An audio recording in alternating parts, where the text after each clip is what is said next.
देख रहे हैं आदिनाथ टीवी चैनल, अनादि से अनंत की धर्म यात्रा।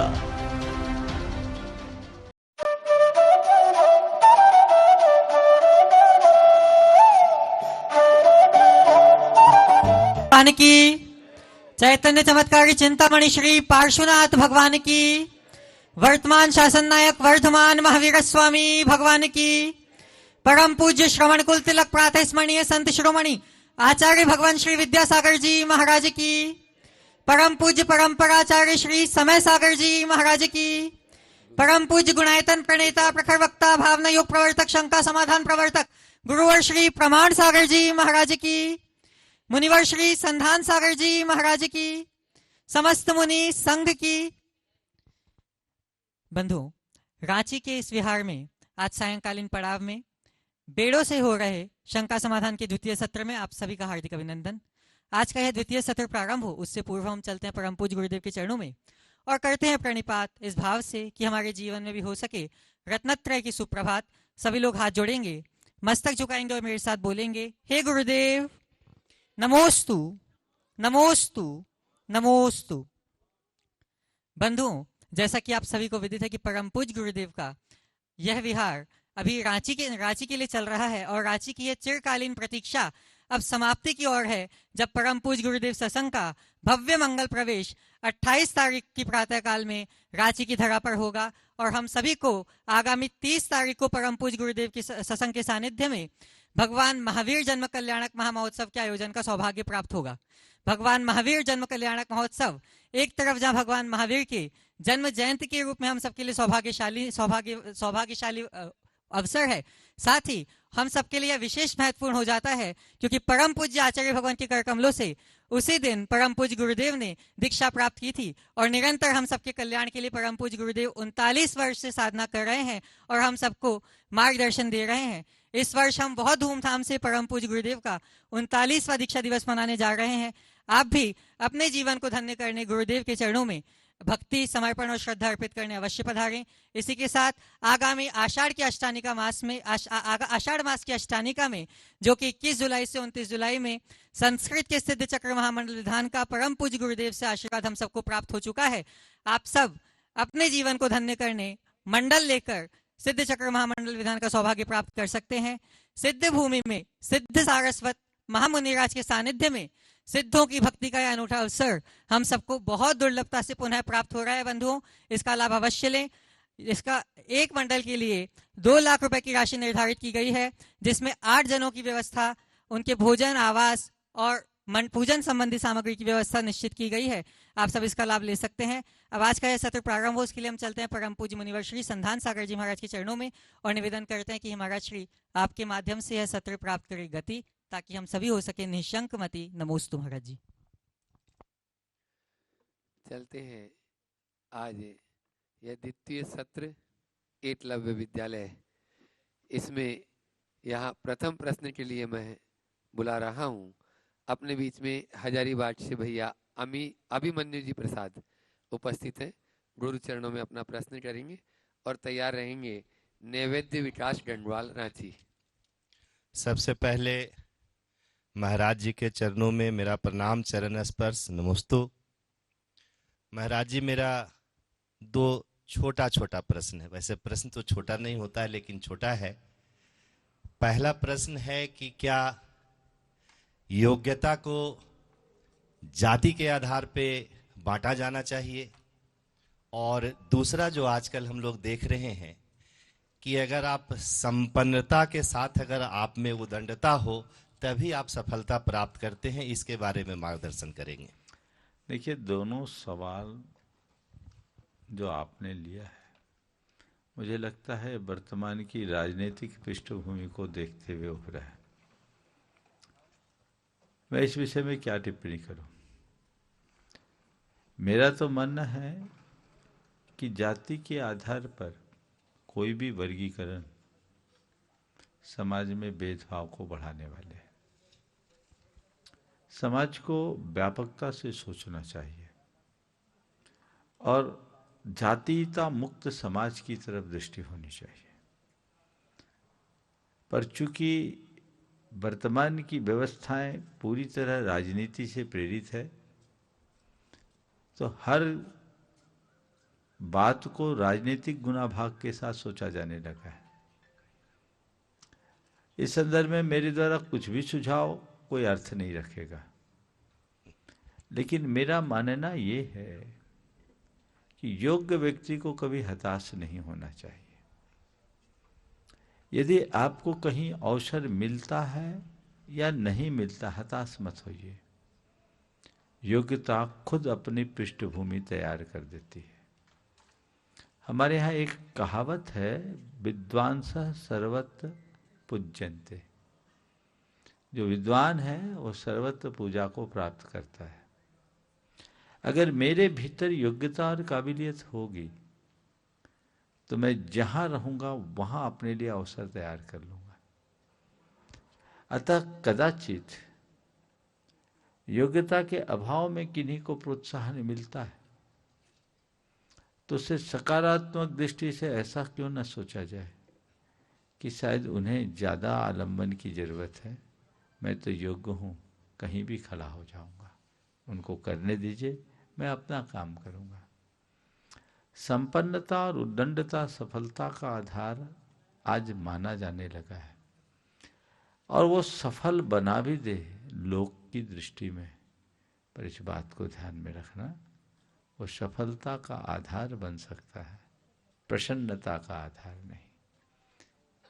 हमारा उद्देश्य कोरी सफलता नहीं, सफलता के साथ प्रसन्नता, उसमें ही सार्थकता है। विडंबना ये है कि लोग सफलता को ही अपने जीवन का मूल मंत्र मान बैठे, जबकि हमें सफलता की जगह सार्थकता की तरफ दृष्टि जानी चाहिए। मैं सार्थकता की ओर बढ़ पा रहा हूं या नहीं, ये मुझे देखना है, और यदि ऐसा देखने में हम समर्थ होते हैं तो हमारा रास्ता अपने आप प्रशस्त होगा। बहुत आभार, धन्यवाद। नैवेद्य विकास जी गंडवाल रांची गुरु चरणों में अपना प्रश्न कर रहे हैं और तैयार रहेंगे। अंकित जी शास्त्री रांची राहतगढ़। महाराज जी के चरणों में नमोस्तु नमोस्तु नमोस्तु। महाराज जी, मेरा प्रश्न ये है कि जैसे अभी कुछ लोग बोलते हैं कि हायर एजुकेशन के लिए बाहर जाने से बहुत एक्सपोजर मिलता है, बहुत नई नई चीज़ें सीखने को मिलती है, बट वहाँ का कल्चर अलग है, वहाँ पे हम लोग को देव दर्शन ये सब नहीं हो पाता है, तो वो जाना चाहिए कि नहीं जाना चाहिए? एक्सपोजर मुझे तो लगता है कुछ फैशन भी बन गया है। दुनिया के लोग भारत में आकर के पढ़ते हैं और भारत के लोग बाहर जाना सोचते हैं। मैं तो ये मानता हूं कि व्यक्ति के अंदर प्रतिभा हो तो इंस्टीट्यूशन का कोई बहुत ज्यादा मूल्य नहीं होता, समझ गए? और डिग्री से बड़ा अनुभव होता है।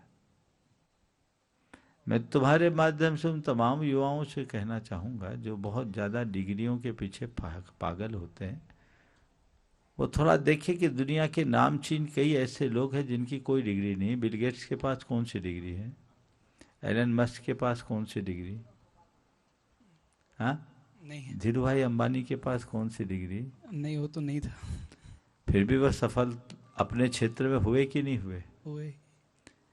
अनुभव जीवन की सबसे बड़ी संपदा है, हमें उसे देखना चाहिए। अवसर और अनुकूलता के अनुसार अगर कोई बाहर जाए तो भी मैं उनसे कहता हूं वो भारत से बाहर भले हो पर उनके भीतर भारत होना चाहिए, भारतीयता होनी चाहिए। अपने संस्कारों और सरोकारों को सुरक्षित रखते हुए ही काम करना चाहिए। और उच्च शिक्षा के लिए आधारभूत शिक्षा संपन्न करने के बाद ग्रेजुएशन तो कम से कम भारत में करो, फिर कोई रिसर्च वर्क के लिए जाना हो या मास्टर्स के लिए जाना हो, कुछ करना हो तो बात जुदी समझ में आती। पर आजकल तो हर कोई ऐसी सोच बना लेते हैं और कई जगह इसके बड़े भयानक परिणाम भी आते हैं, तो हमें इन बातों पर गंभीरता से विचार करना चाहिए। पंडित अंकित जी शास्त्री जो अभी रांची में पदस्थ है राहतगढ़ से, अपने बीच में गुरु चरणों में प्रश्न कर रहे हैं। और उसके बाद में आज अपने बीच में बेड़ो के सीईओ राजकुमार सिंह जी यहाँ पर उपस्थित हैं। वे अपनी बात भी करेंगे और उनके सम्मान की तैयारी भी रखेंगे। युवा हृदय सम्राट, सारस्वत शब्द योगी, भावना योग प्रवर्तक, परम पूज्य प्रामाणिक संत गुरुदेव के पवित्र दिव्य चरणों में कृतज्ञतापूर्ण नमोस्तु नमोस्तु नमोस्तु। पूज्य गुरुदेव, आपके मंगल सानिध्य में रांची नगर में 2 ऐतिहासिक पंच कल्याणक महोत्सव संपन्न हो चुके हैं। पूज्य गुरुदेव, उस समय 2005 और उसके बाद 2008, एक लंबे अंतराल के बाद यह पंच कल्याणक हमारे सामने उपस्थित हुआ है। पूज्य गुरुदेव, एक पूरी जनरेशन तैयार हुई है जिसे जैन जी के नाम से जानते हैं। वो सबके मन में एक उत्सुकता है, भावना है कि पंच कल्याणक होता क्या है और हम उस पंच कल्याणक में कैसे पार्टिसिपेट करें, वो अपनी मेंटेलिटी को कैसे प्रिपेयर करें, इसके लिए मार्गदर्शन करें। नमोस्तु गुरुदेव। बहुत ही महत्वपूर्ण सवाल आपने खड़ा किया है। पंच कल्याणक क्या है? हमारे तीर्थंकर परमात्मा के गर्भावतरण, जन्म, दीक्षा, ज्ञानोपलब्धि और निर्वाण की घड़ी में देवताओं और मनुष्यों के द्वारा एक महा उत्सव किया जाता है। इसे ही कल्याणक कहते हैं। चूंकि ये 5 घटनाएं, इसलिए इन्हें पंच कल्याणक कहते हैं। कल्याणक कहने का प्रयोजन केवल ये है कि ये सब सारे जगत के कल्याण का कारण होता है। तो जब तीर्थंकरों का साक्षात जन्म होता है तब ये कल्याणक होते हैं, तो वो पंच कल्याणक होते हैं। अब हमें जब भगवान की प्रतिष्ठा करनी होती है मूर्ति में, तो जैन परंपरा के अनुसार बिंब प्रतिष्ठा होती है। एक मूर्ति में भगवान के उन सारे गुणों को आरोपित किया जाता है। उसके लिए जो धार्मिक आयोजन होता है उसे कहते हैं पंच कल्याणक प्रतिष्ठा महोत्सव। तो अभी रांची में ये जो संपन्न होने जा रहा है वह पंच कल्याणक प्रतिष्ठा महोत्सव संपन्न होने जा रहा है। इस धार्मिक आयोजन के माध्यम से हम पाषाण में भगवान की प्रतिष्ठा करेंगे, आत्मा से परमात्मा बनने का मार्ग प्रशस्त करेंगे, नर से नारायण बनने का रास्ता साफ करेंगे, पामर से परमेश्वर बनने का मार्ग जानेंगे। ये सब चीज़ें हम अपने आँखों के सामने देखेंगे।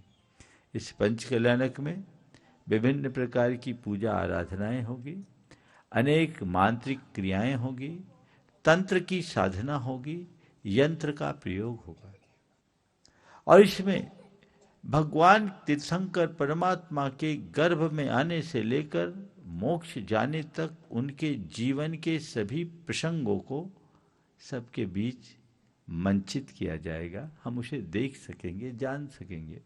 मतलब इसके माध्यम से हम तीर्थंकर परमात्मा और उनके जीवन दर्शन को समग्रता से जान सकेंगे।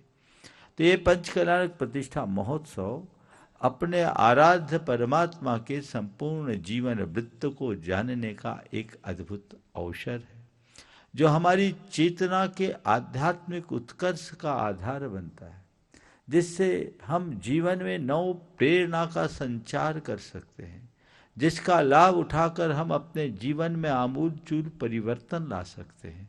बहुतों के जीवन में बड़ा गहरा रूपांतरण होता है। रांची के लोग सौभाग्यशाली हैं कि 20 वर्षों में, 21 वर्षों में तीसरा पंच कल्याणक, और ये 18 अपने आराध्य परमात्मा के संपूर्ण जीवन वृत्त को जानने का एक अद्भुत अवसर है, जो हमारी चेतना के आध्यात्मिक उत्कर्ष का आधार बनता है, जिससे हम जीवन में नव प्रेरणा का संचार कर सकते हैं, जिसका लाभ उठाकर हम अपने जीवन में आमूलचूल परिवर्तन ला सकते हैं। बहुतों के जीवन में बड़ा गहरा रूपांतरण होता है। रांची के लोग सौभाग्यशाली हैं कि 20 वर्षों में, 21 वर्षों में तीसरा पंच कल्याणक, और ये 18 साल के अंतराल के बाद होने जा रहा है। ये शुभ अवसर है। आपने कहा है जैन जी के युग में हो रहा है।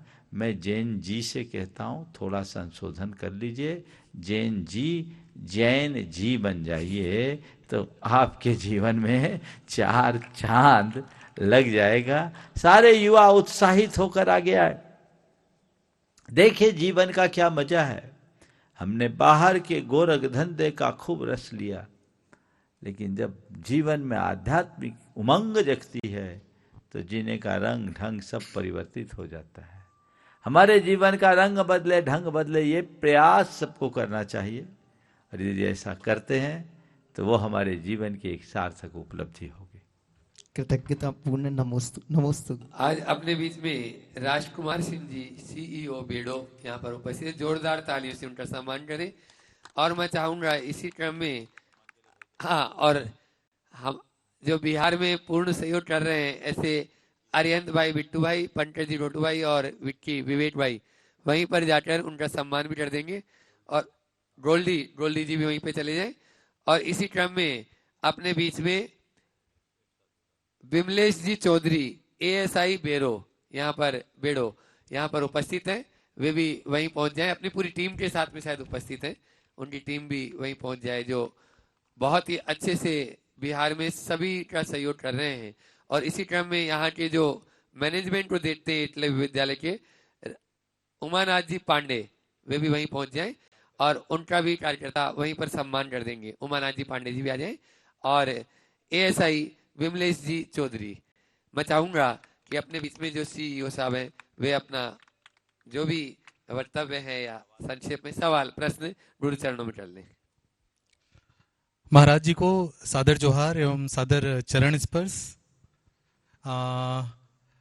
महाराज जी से मैं ये जानना चाहूँगा कि हमारे जीवन में कभी कभी बहुत विषम परिस्थितियां आ जाती हैं, तो इन विषम परिस्थितियों में मध्यम मार्ग अपनाते हुए आगे बढ़ें या उसको चुनौती की तरह से मतलब लेते हुए उन परिस्थितियों को पार करें? देखिए, ऐसा कोई व्यक्ति नहीं है जिसके जीवन में कभी विषमताएं नहीं आती, लेकिन विषम परिस्थितियों को चुनौती की तरह देखिए और अपनी कुशलता से उसे उपलब्धि में परिवर्तित कीजिए।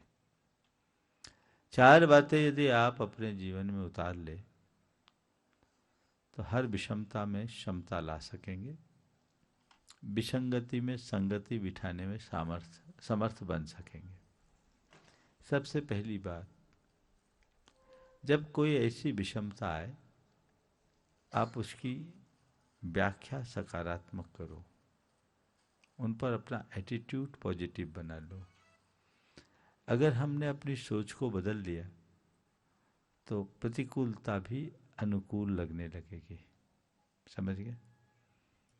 डॉक्टर राधा कृष्णन जब भारत के राष्ट्रपति हुआ करते थे, एक बार वे अमेरिका गए। अचानक मौसम बिगड़ जाने के कारण उन्हें निर्धारित स्थल से पहले ही लैंड करना पड़ गया और वहां से सड़क मार्ग से सीधे व्हाइट हाउस पहुंचे। प्रोटोकॉल की सारी व्यवस्थाएं धरी रह गई। वहां के राष्ट्रपति उन दिनों थे मिस्टर हेनरी। उन्होंने अपना वक्तव्य जारी करते हुए कहा कि हमें इस बात का खेद है कि मौसम अनुकूल न रहने के कारण हम आपकी व्यवस्थाएं नहीं बना सके। राधा कृष्णन जी ने बहुत अच्छी बात कही। उन्होंने कहा, never mind mister president, we can not change the event but certainly change our attitudes towards them. राष्ट्रपति महोदय, किसी भी प्रकार का अफसोस न करें। हम परिस्थितियों को नहीं बदल सकते, पर परिस्थितियों के प्रति अपने दृष्टिकोण को जरूर बदल सकते हैं। हर विषमता को अपने जीवन की एक चुनौती माने स्वीकार करे, वो चीज़ें बदलेगी और उसका एक अलग रस होगा, उसका एक अलग मजा होगा। पहली बात। दूसरी बात, हताश न हो, आशावादी बने। ये सोचे अभी रात है, प्रभात होगी। रात को कोसने की जगह प्रभात के गीत गाएं, प्रभात की प्रतीक्षा कीजिए। तीसरी बात ये सोचे तात्कालिक है, टेम्परेरी अभी है, बाकी सब ठीक हो जाएगा। अभी है, सब ठीक हो जाएगा। ये बात अपने मन में बनाइए। और चौथी बात, विधि के विधान पर विश्वास कीजिए, चीजें सब बदल जाएगी। ठीक है, कर्म का योग है। महापुरुषों के जीवन में भी ऐसी बातें आई। रामचंद्र जी को भी वनवास झेलना पड़ा औरों के जीवन में भी इस तरह की स्थितियाँ आती हैं, तो इसको लेकर के कभी विचलित ना हो।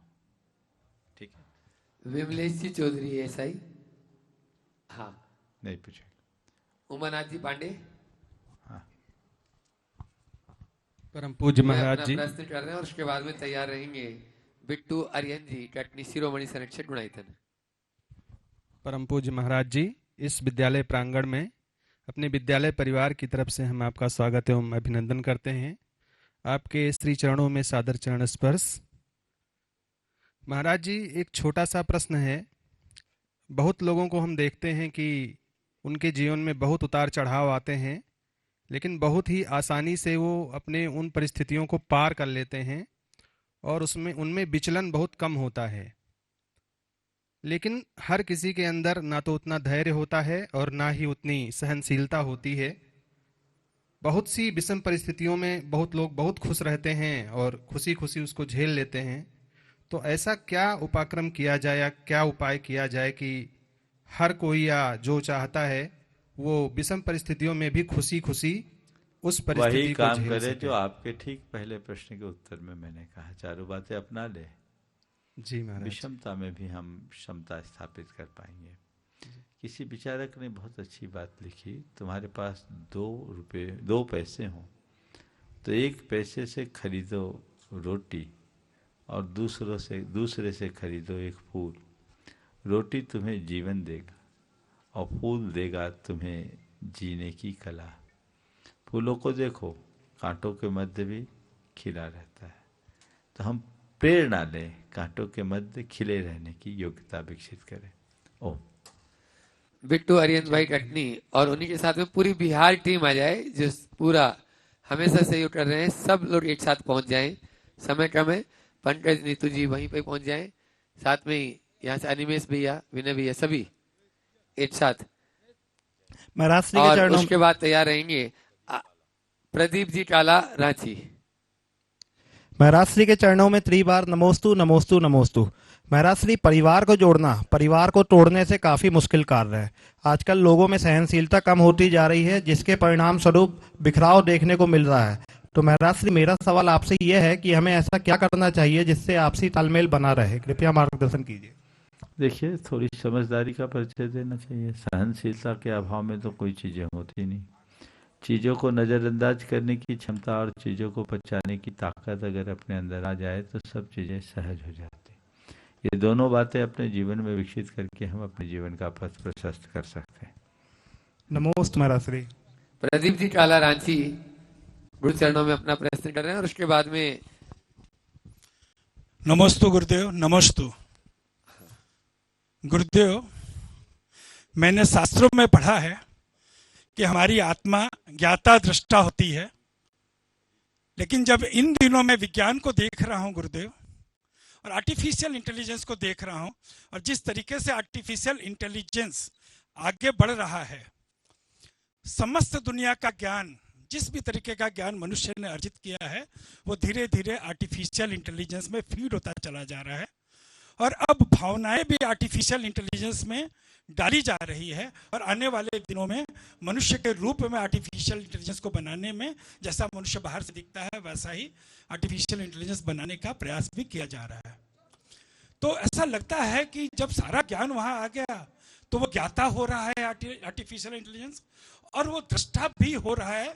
वो भी बहुत सारी चीजों को इमेजिनेशन के माध्यम से, श्रद्धान के माध्यम से आगे लेकर के जाकर के उसे डेवलप करता है। तो क्या ऐसा समझें कि एक आर्टिफिशियल चेतना आ रही है या आर्टिफिशियल? जी नमस्ते गुरु।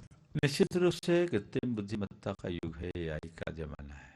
चीजें बन रही है, बदल रही है तेजी से।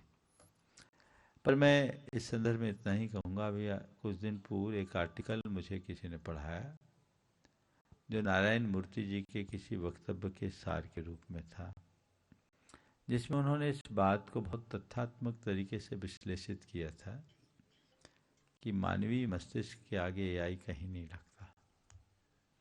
हम कृत्रिमता का कितना भी विस्तार क्यों न कर ले, जो वास्तविकता उसे छुपाया नहीं जा सकता। सब चीजें बन सकती है, पर संवेदनाएं तो भीतर है। हम इस बात को याद रखें, मस्तिष्क का संबंध बुद्धि से है और हृदय का संबंध भावना से है। जब तक हम भावनात्मक स्तर पर पूरी तरह मजबूत नहीं होंगे, हम अपने जीवन का रस नहीं ले सकते। निश्चित रूप से एक बड़ी क्रांति है जो आज एआई के माध्यम से पूरे विश्व में संचरित हो रही है। काम आसान हुआ है बहुत तेजी से, लेकिन इसमें कई उल्टी सूचनाएं भी आ जाती है, क्योंकि मशीन मशीन है, मनुष्य मनुष्य। इसलिए हमें इस बात को ध्यान रखना है कि एआई का उपयोग कैसे करें, इसके लिए भी तो कम से कम दिमाग चाहिए। सब काम एआई नहीं करे।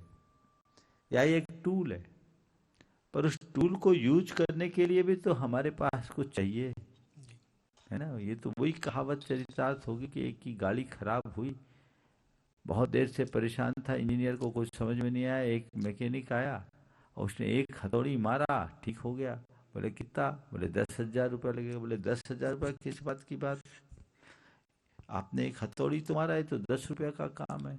उसने कहा जनाब बिल्कुल ठीक कह रहे हैं, हथौड़ी मारने का 10 रुपया और हथौड़ी कहाँ मारना है इसका 9,990 रुपया।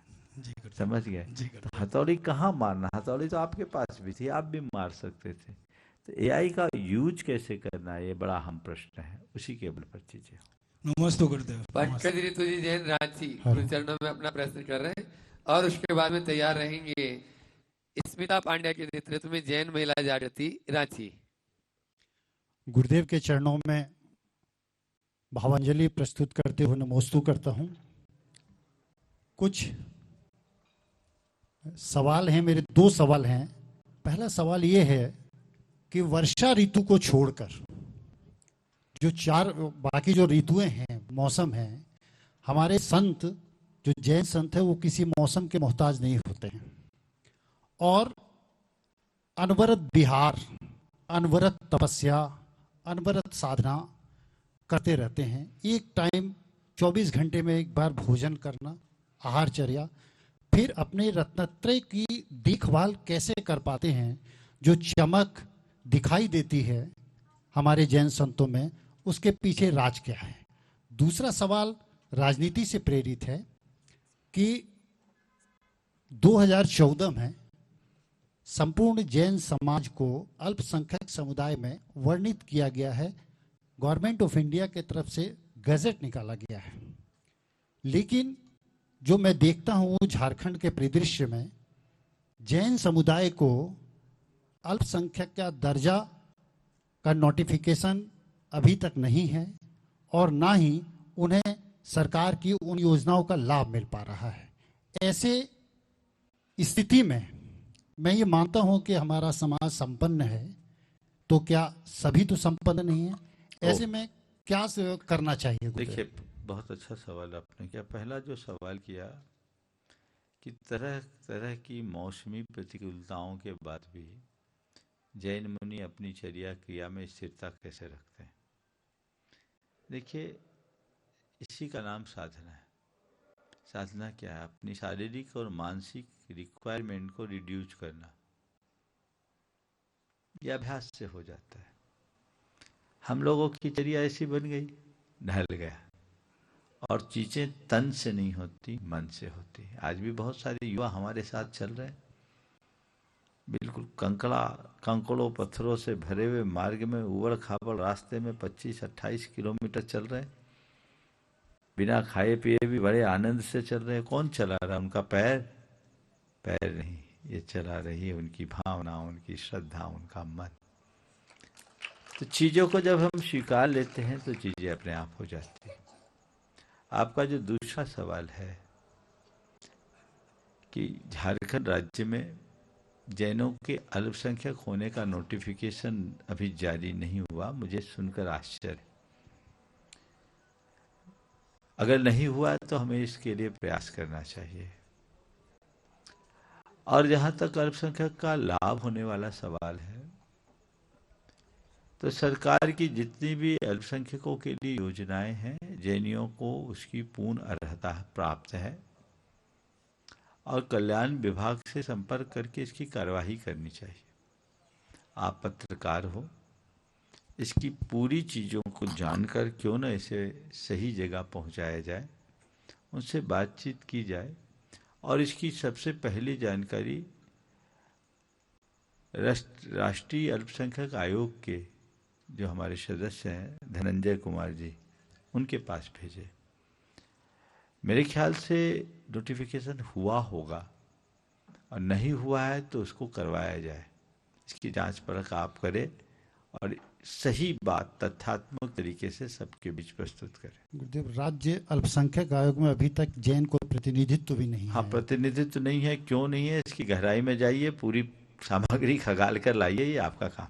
बहुत अच्छा। समय कम है इसलिए एक ही प्रश्न करेंगे। जैन स्मिता, जैन महिला मंडल से स्मिता जी पांड्या। और जैन महिला मंडल नहीं, जैन महिला जागृति, जैन महिला जागृति से स्मिता जी पांड्या रांची से। और उसके बाद में चंद्रकला पाटनी रांची तैयार रहेंगी। झारखंड की शान है, हजारीबाग की जान है, गुनायतन बनाकर जिन्होंने जिन धर्म का बढ़ाया मान है, अपनी दिव्य वाणी और दिव्य ज्ञान से जो करते शंकाओं का समाधान है, ऐसे गुरुदेव प्रमाण सागर जी के चरणों में, संज्ञान सागर जी के चरणों में नमोस्तु बारंबार है, नमोस्तु बारंबार है।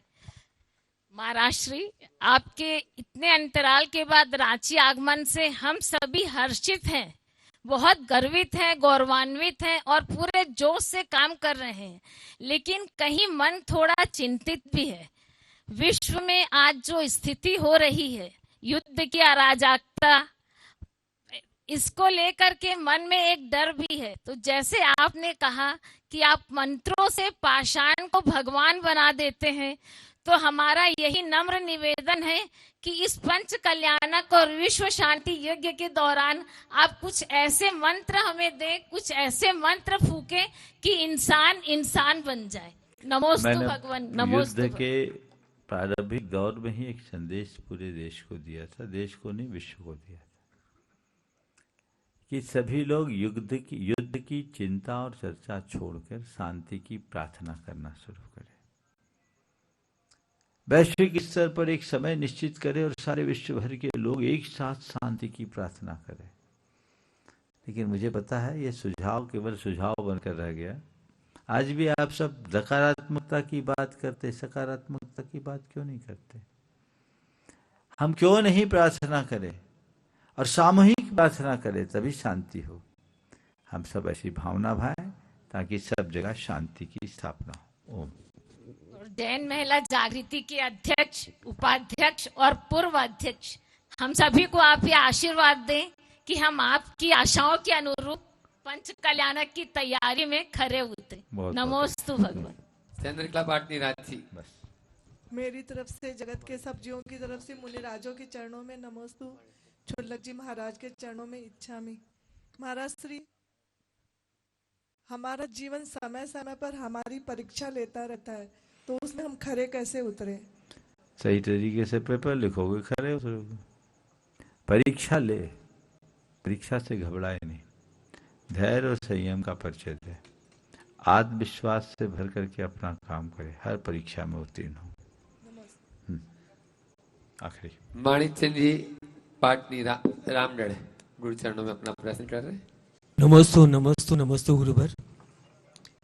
मेरी जिज्ञासा है, मैं ये जानना चाहता हूँ कि आजकल भक्तमर स्तोत्र का पाठ हम सभी कोई करते हैं और अक्सर ये देखा जाता है कि मंदिर जी में 48 दीपों का हम लोग सब कोई एक एक कड़ा बोल के दीप प्रज्वलित करते हैं।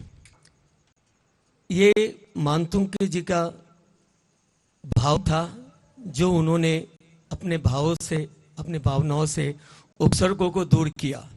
लेकिन क्या एक मंत्र सिर्फ एक कड़ा बोल के एक अगर दीप प्रज्वलित करे तो क्या इससे उसका लाभ मिलता है, या इस विधि को कैसे किए जाए? देखिए, मानतुंग आचार्य ने भक्तामर स्तोत्र का जिस अर्थ में उसकी रचना की और उसका जो लाभ मिला वो तो अतीत की बात हो गई। लेकिन भक्तामर स्तोत्र अब कोई स्तोत्र नहीं रहा, अपने आप में मंत्र है। और स्तोत्र क्या, उसका एक एक काव्य अपने आप में मंत्र है, एक एक छंद क्या, उसका एक एक शब्द अपने आप में मंत्र है, शब्द क्या, उसका एक एक अक्षर अपने आप में मंत्र है। समझ गए? अगर 48 दीपों को जलाकर कोई भक्तामर की आराधना करते हैं और उससे लाभ मिल रहा है तो हम सवाल क्यों उठा रहे हैं? करने दीजिए, भक्तामर ही तो पढ़ रहे हैं, ये एक आराधना है और बहुतों के जीवन में इसका व्यापक प्रभाव दिख रहा है। तो ये उनकी इच्छा पर है। हो सकता है आपको लगता होगा कि पहले हम लोग नहीं करते थे, अब ज़्यादा प्रचार हो गया है, तो होने दीजिए ना, अच्छा ही काम तो हो रहा है, बुरा काम तो नहीं हो रहा है। तो जो अच्छा कार्य है उसकी अनुमोदना करनी चाहिए, आलोचना नहीं। समय हो गया, यहीं पर विराम। प्रथम सत्र अभी अपन प्रारंभ कर रहे हैं और उस प्रथम सत्र में आज प्रथम प्रश्न कर रही है नीता सेठी रांची। गुरु चरणों में अपना प्रश्न करें और तैयार रहेंगे आशा विनायका रांची हजारीबाग। बोलो। गुरुवर प्रमाण सागर जी के चरणों में कोटि कोटि नमन, संध्या सागर जी के चरणों में कोटि कोटि नमन, समस्त मुनि संघ को नमन। महाराज जी, मेरा प्रश्न ये है कि मैं मतलब दिगंबर पंथ और कांजी पंथ में क्या अंतर है? फिर से बोलो। दिगंबर पंथ और कांजी पंथ में क्या अंतर है? देख, दो पंथ है तो अंतर तो समझ लो। कहीं ना कहीं कुछ ना कुछ मतभेद तो होते ही हैं। अलग अलग मान्यताएं हैं, अवधारणाएं हैं। मूलतः जो बात है वो एक है, लेकिन जब मूल से हम कुछ अपनी अलग अवधारणाएं बना लेते हैं तो नया पंथ शुरू हो जाता है। दिगंबर परंपरा में देवगुरु धर्म को मानना सबसे महत्वपूर्ण है। उनके यहाँ कुछ अवधारणाएं ऐसी है जो हमारी मूलभूत परंपरा के अनुकूल नहीं बैठती। इसके कारण मतभेद जैसा हो जाता है। जैसे वे शुभोपयोग को सर्वथा बंध का ही कारण मानते हैं, जबकि मूल आगम परंपरा के अनुसार शुभोपयोग बंध और निर्जरा दोनों का कारण है। पुण्य का बंध होता है, पाप की निर्जरा हो। उनकी अवधारणा है चतुर्थ गुण स्थान में ही शुद्धात्मानुभूति होती, जबकि मूल आगम परंपरा बीत राग चारित्र के अविनाभावी शुद्धोपयोग से ही आत्मानुभूति बताई। इसी तरह ऐसी भी अवधारणा उनने बना रखी है कि पंचम काल में सम्यक दृष्टि मुनि भावलिंगी मुनि नहीं होते, जबकि आचार्य कुंद का कथन है पंचम काल के अंतिम समय तक भावलिंगी मुनि होंगे।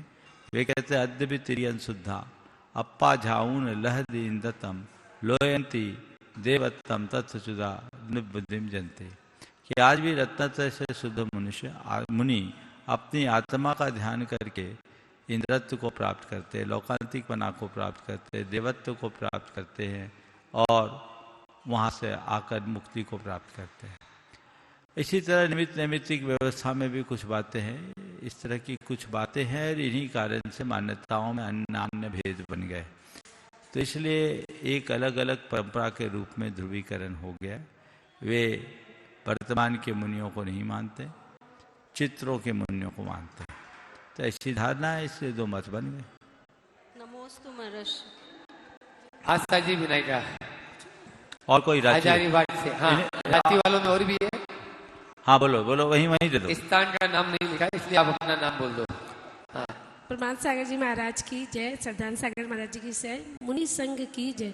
महाराज जी, हम लोग पूजा करते हैं तो एक पंच बाल्यती की भी पूजा आती है और एक त्रिजिनेंद्र की भी पूजा आती है। तो पंच बाल्यती में तो 5 ब्रह्मचारी है, वो पता चलता है, पर त्रिजिनेंद्र में क्या है कि हम लोग इसकी पूजा किस भाव से करते हैं? अब त्रिजिनेंद्र में शांति कुंतु अरनाथ भी हो जाते हैं। हाँ महाराज जी। भरत बाहुबली आदिनाथ भी हो जाते हैं। और आपके त्रिजिनेंद्र में नेमिनाथ पार्शनाथ महावीर भी आ जाते हैं। तो जो सामने विराजमान उनको देख लो। नमस्ते महाराज जी। आशा विनायका हजारीबाग मंत्राणी अपनी पूरी टीम के साथ में गुरु चरणों में अपना प्रश्न कर रही है। नमोस्तु महाराज श्री, नमोस्तु महाराज श्री। मैंने अपना फर्ज निभाया तेरे दर पर आने का, गुरुवर तेरा मन नहीं करता फिर से हजारीबाग आने का। नमोस्तु महाराज श्री। एक 4 लाइन में सुना देती महाराज श्री जो मैं लेके आई हूँ, फिर मेरा प्रश्न रहेगा। गुणायन के सूत्रधार को बंधन बारंबार, गुणायतन के सूत्रधार को बंधन बारंबार, हे गुरु प्रमाण सागर तेरी करूं मैं जय जयकार। हे माता सोहन के नंदन करूं मैं तेरा अभिनंदन। हे माता सोहन के नंदन करूं मैं तेरा अभिनंदन। बाट तेरी जो रहे थे न जाने कब से गुरुवर, अब जाकर हमें चैन मिला आए तुम गुरुवर फिर से। अब फिर छोड़ नहीं जाना रुख अपना मोड़ नहीं जाना, होगा हम पर गुरुवर तेरा बहुत बड़ा उपकार। हे माता सोहन के नंदन करूं मैं तेरा अभिनंदन। नमोस्तु महाराज श्री। महाराज श्री प्रश्न ऐसा है, थोड़ा विचित्र जरूर है, लेकिन फिर भी लोग नानी घर को बहुत प्रेम भरा सोचते कि नानी घर जाना है, एक प्रेम भरा वो होता है कि प्रेम उमड़ आता है। लेकिन फिर अगर कोई बात होती है तो लोग ऐसा क्यों बोलते हैं, नानी याद दिला दूंगा, नानी याद आ जाएगी। तो ऐसा दोनों में ऐसा फर्क कैसे कि नानी प्रेम भरी बात भी है और नानी याद दिला दूंगा? तो बहुत सुंदर, बहुत अच्छा सवाल है। देखिए, इसके पीछे भारतीय अवधारणा को की स्पष्ट झलक है। नानी घर, नाना घर नहीं बोलते। हाँ। नानी याद दिलाने की बात करते हैं, दादा दादी को याद दिलाने की बात नहीं करते। अगर वंशानुगत व्यवस्था देखे तो बाप के आगे दादा भी याद आ सकते हैं। ये तो कहते हैं बाप बाप करेगा। हाँ, बाप बाप करेगा। लेकिन नानी याद करने की जो बात है, इस बात का प्रतीक है कि हमारी संस्कृति में मातृशक्ति को कितना अधिक महत्व दिया गया। अच्छा। माता पिता कहते हैं, माँ बाप कहते हैं, पिता माता नहीं कहते हैं, बाप माँ नहीं कहते। बिल्कुल। तो मातृशक्ति, मातृत्व पक्ष, तेरे माँ नहीं तेरी नानी तक याद आ जाएगी। तो ऐसा होगा कि नानी याद आ जाएगी या नानी याद आ गई, दिला दूंगा, नानी याद दिला दूंगा, नानी याद आ जाएगी, मुझे नानी याद आ गई। नानी याद। यानी हमारी संवेदना का जो चरम रूप है वो माँ और माँ से ऊपर नानी, माँ की भी माँ, उस अभिव्यक्ति को इससे हम समझ सकते हैं। तो मातृशक्ति के सम्मान का द्योतक है, इसलिए उसको गर्व के साथ स्वीकार करना चाहिए। कंट्रोवर्शियल लगता है महाराज श्री? कंट्रोवर्शियल बिल्कुल नहीं है। ये इस बात का प्रतीक है कि तेरे को नानी याद दिला देंगे, यानी तू माँ माने नानी तक पहुंच जाएगा। माँ से ऊपर नानी, पास्ट माने मातृत्व की इतने आगे बढ़ जाएगा। ये अच्छा। नमोस्तु महाराज श्री। प्रेम लोहाड़िया हजारीबाग, लता जी पांड्या हजारीबाग तैयार है। नमोस्तु महाराज जी, नमोस्तु महाराज जी, नमोस्तु महाराज। महाराज जी, मेरा प्रश्न है, बिना सोचे समझे बोलना भी क्या हिंसा हो सकती है? बिना सोचे समझे बोलना हिंसा तो हो या ना हो बाद की बात है, लेकिन बिना सोचे समझे बोलने वाले से हिंसा बहुत होती है, और बोली के बाद हिंसा बहुत होती है। सोच समझ कर बोलना, न केवल बोलना, कोई भी काम बिना सोचे समझे करना हिंसा। महाराज जी। लता जी पांड्या हजारीबाग, संतोष विनायका हजारीबाग। नमोस्तु महाराज जी। महाराज जी, जैसे हम लोग सम्यक दृष्टि और मिथ्या दृष्टि होती है, तो हम लोग तो है सम्यक दृष्टि, लेकिन अगर हम लोग घूमने के ख्याल से अगर किसी जैसे ताजमहल वगैरह, देखिए सम्यक्ति वीतरागता का उपासक होता है और हमें हमेशा वीतरागता की उपासना करनी चाहिए। अगर कहीं घूमने फिरने के लिए जाते हैं तो उसे एक दर्शक की भांति देखें।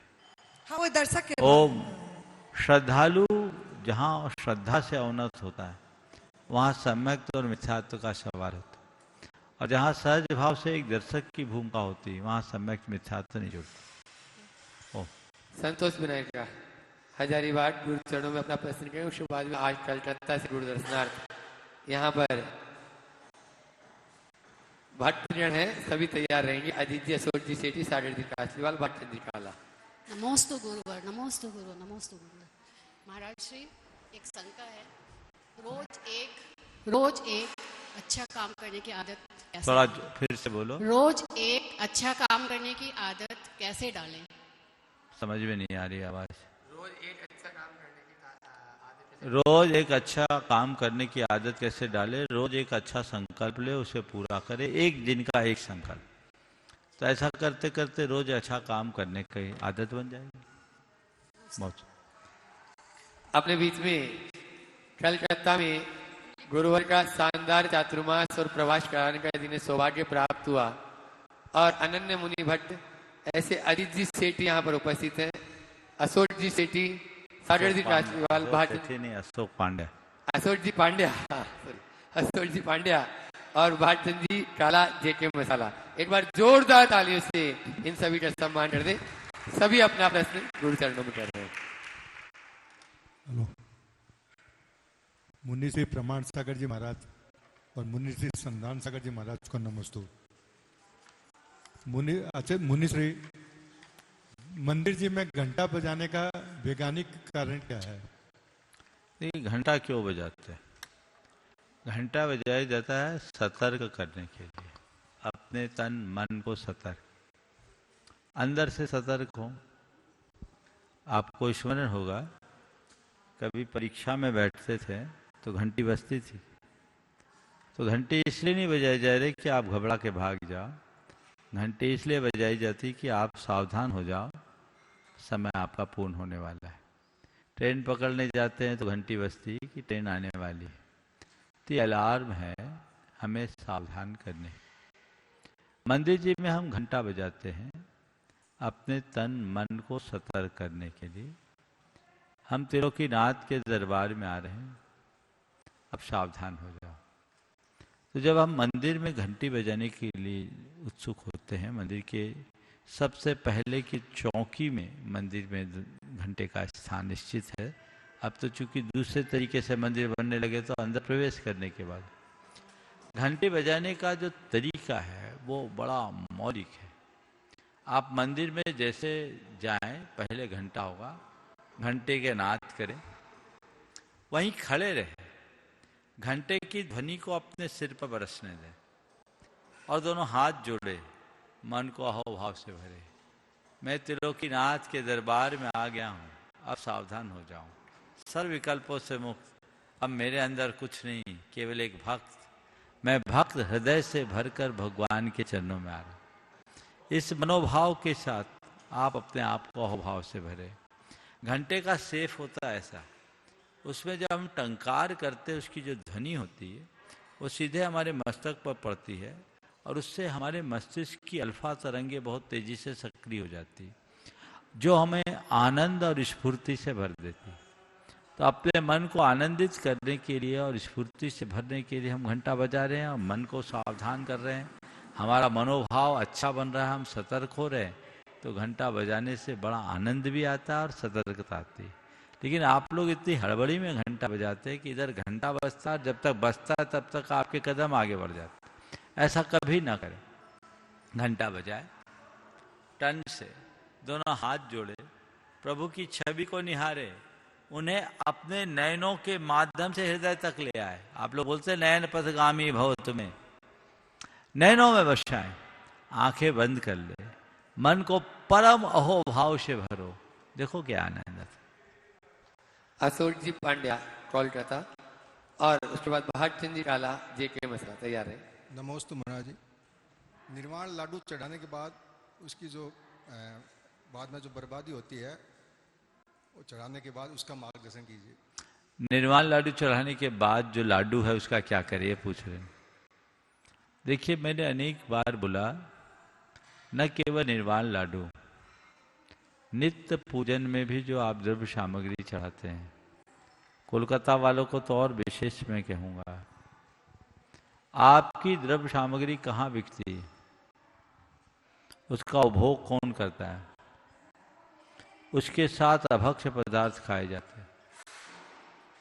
ये पाप आपके सिर पे आता है। अहिंसा की देवता के लिए अर्पित द्रव्य का उपभोग अभक्ष्य पदार्थों के साथ हो रहा है, मांस भक्षण के साथ हो रहा है, मच्छी के साथ खा रहे हैं। ये आप महादोष के भागी बन रहे हैं। मैंने अनेक बार इस विषय में बोला है कि भगवान के चरणों में चढ़ाए गए द्रव्य सामग्री का अधिकारी माली नहीं, पशु पक्षी दीन दुखी हैं। आप उस द्रव्य सामग्री को गौशाला में भिजवाइए, आप उस द्रव्य सामग्री का पक्षियों में चिड़ियों को चुगने के लिए दे दीजिए, आप कोई और उपयोग कीजिए, माली को पगार दीजिए। इसी तरह निर्वाण लाडू चढ़ते हैं तो उसको इस तरीके के निर्वाण लाडू आजकल तो शक्कर की चक्की बना देते हैं, ये गलत है। जो हमारी परंपरागत व्यवस्था थी, खोपरे का लाडू बनता था, वो खाने में उपयोग में आ जाता। दीन दुखियों को बांट दीजिए। लेकिन ये चीजें बिकती है और ऐसे लोगों के पास जाती है जो अभक्ष खाते हैं, आप लोगों से छिपा नहीं है। उसके बाद भी आप इसे नजरअंदाज कर रहे हैं तो ये महान पाप के भागी बन रहे हैं। मेरा ध्यान इधर आकृष्ट किया था दिल्ली के एक भाई ने, जब मैं उदयपुर में था, कि महाराज मंदिर की द्रव्य सामग्री के साथ लोग बिरयानी खाते हैं। सुन करके मुझे बड़ा दुख हुआ। मैंने पता लगाया तो बोले बिल्कुल वास्तविकता है, और अल्टीमेटली जाता तो कहीं ना कहीं है। तो इसी तरह आपके अभी सारे देश में होता होगा। तब मैंने कहा था कि शास्त्र इस विषय में तो ये कहता है कि पशु पक्षी और दीन दुखियों के लिए इसका उपयोग हो, तो आप उसका उपयोग कीजिए। सब मंदिरों में एक ऐसी व्यवस्था बनाइए, सारी सामग्री कलेक्ट हो, कुंटलों से द्रव्य सामग्री निकलती है और वो गौशाला में चले जाए। उसका एक संयंत्र भी आता है जिससे कैटल फीड बन जाता है। क्यों ना कोलकाता के आसपास ऐसा आप बना ले, गौशाला से जुड़ दे, तो वो सारी सामग्री गौशाला में चले जाए और वो पशु आहार बन जाए, जो उनको कहीं नुकसान भी नहीं। इंदौर की में हमने ऐसा किया था, पूरे इतने बड़े बड़े विधान हुए, वहाँ पूरी सामग्री हो गई। हो सकता है कोई कैटल फीड बनाने वाला भी आपके यहाँ हो, आप लोग पता कीजिए। चिड़िया वगैरह तो कोलकाता में बहुत कम मिलते हैं। अगर थोड़े छत पे डाल करके आप देखें, तोते उड़ करके आते हों, अन्य पक्षी आते हैं तो उसको चुग सकते हैं। तो कुल मिलाकर के द्रव्य सामग्री का सही विनियोजन होना चाहिए। यहाँ वहाँ जाने से और उसके साथ अगर अभक्ष का सेवन होता है तो ये महान पाप का कारण है। इससे कल्पना मात्र से मन सिहर उठता है। थोड़ा सोचो कि आपकी द्रव्य सामग्री के साथ लोग अभक्ष खा रहे हों तो मन कैसा करता है। सुधार कीजिए। कोलकाता में इसकी शुरुआत काकुर गाछी से ही कर लीजिए। आप सब करता धरता, मुझे मालूम है आप जो निर्णय लोगे उसको कोई सब स्वीकार करेंगे, और इस निर्णय में तो पूरे देश में लोग स्वीकार करते हैं। कमेटी भर की तरफ से ढील होती। मालिक को इतनी पगार दीजिए कि उसका अच्छे से पेट भर सके, उससे कुछ सोचना ना पड़े। लेकिन बाकी लोगों के लिए तो ये चीज़ें ठीक नहीं है, इसलिए इन पर बहुत गंभीरता से विचार करना चाहिए। यदि ऐसी व्यवस्था आप बना लोगे तो एक बहुत सार्थक पहल होगी।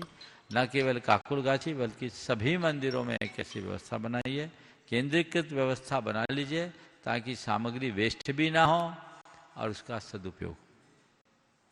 भारत सेठी कोलकाता गुरु चरणों में अपना, भारत जी कला गुरु चरणों में अपना प्रश्न करना। सेठी सेठी रट गए महाराज। सागर कासलीवाल कोलकाता गुरु चरणों में अपना प्रश्न करेंगे। गुरुवर द्वय के चरणों में त्रिवार नमोस्तु नमोस्तु नमोस्तु भगवान। महाराज जी, मेरा प्रश्न, मेरी शंका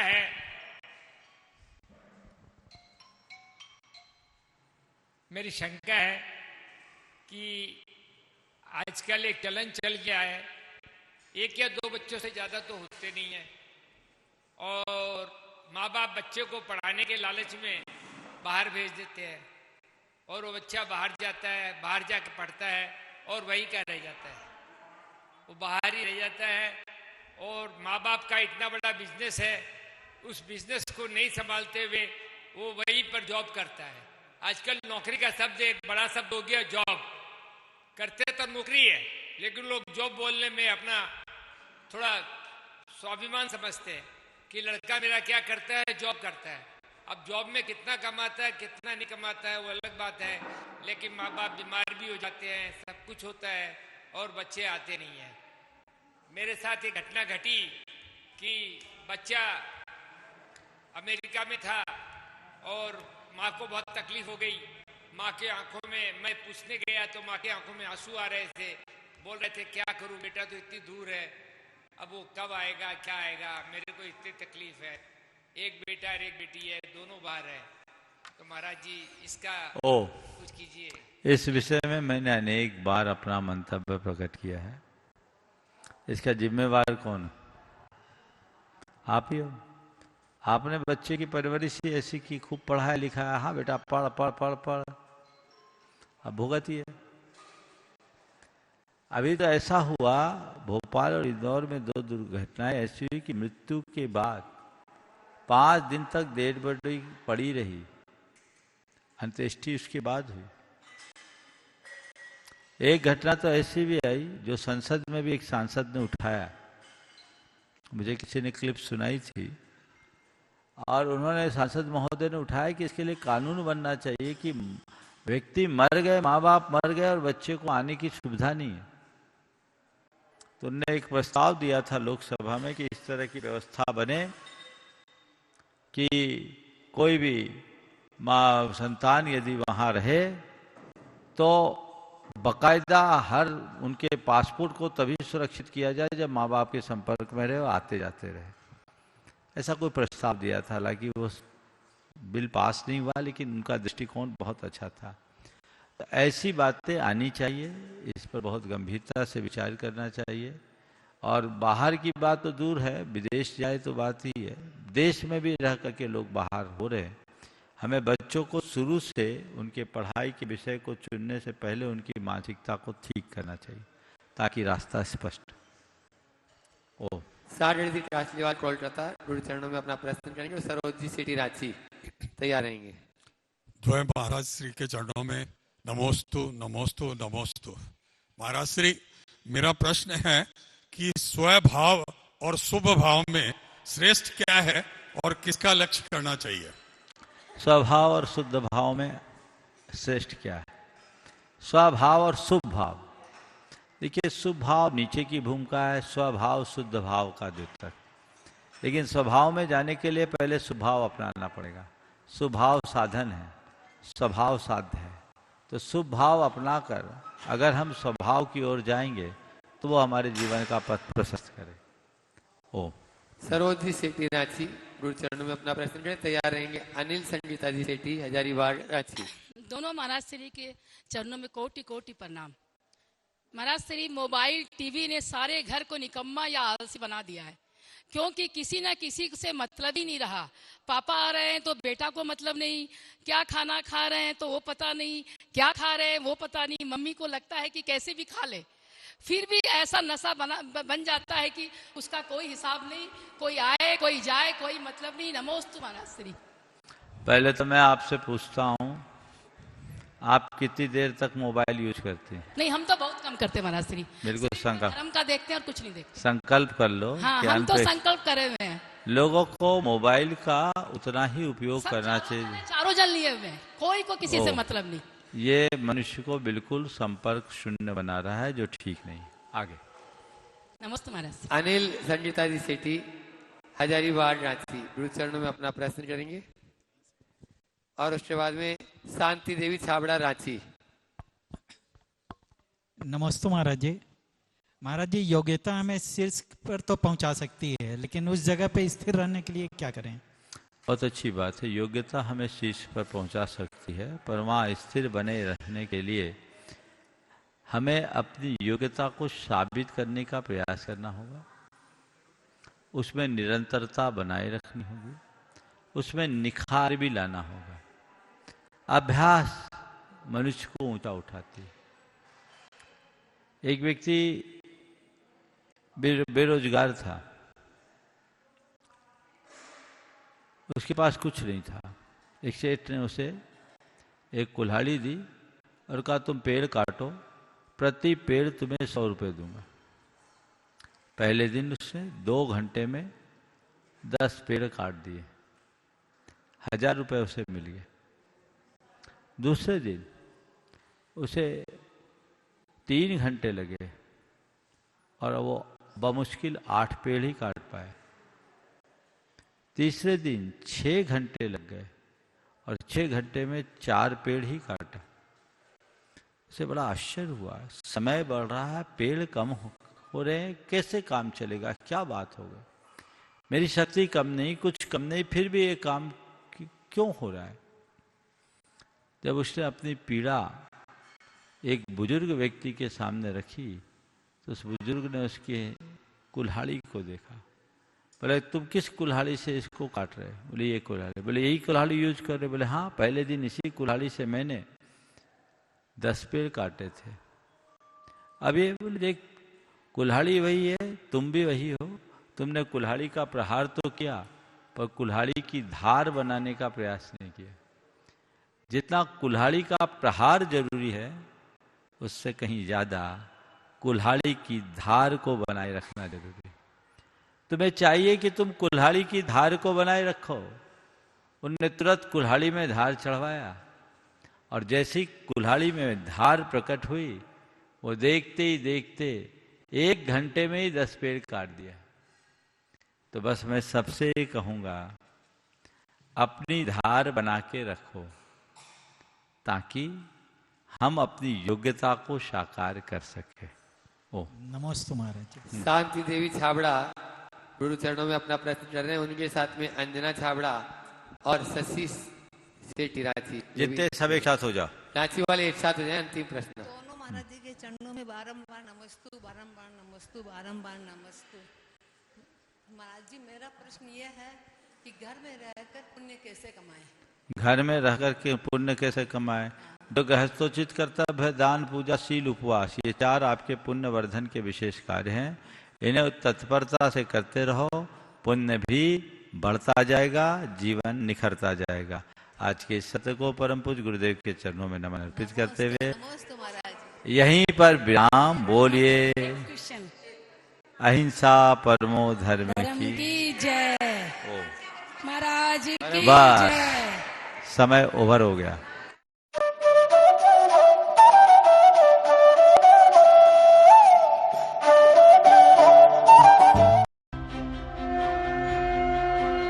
आप देख रहे हैं आदिनाथ टीवी चैनल।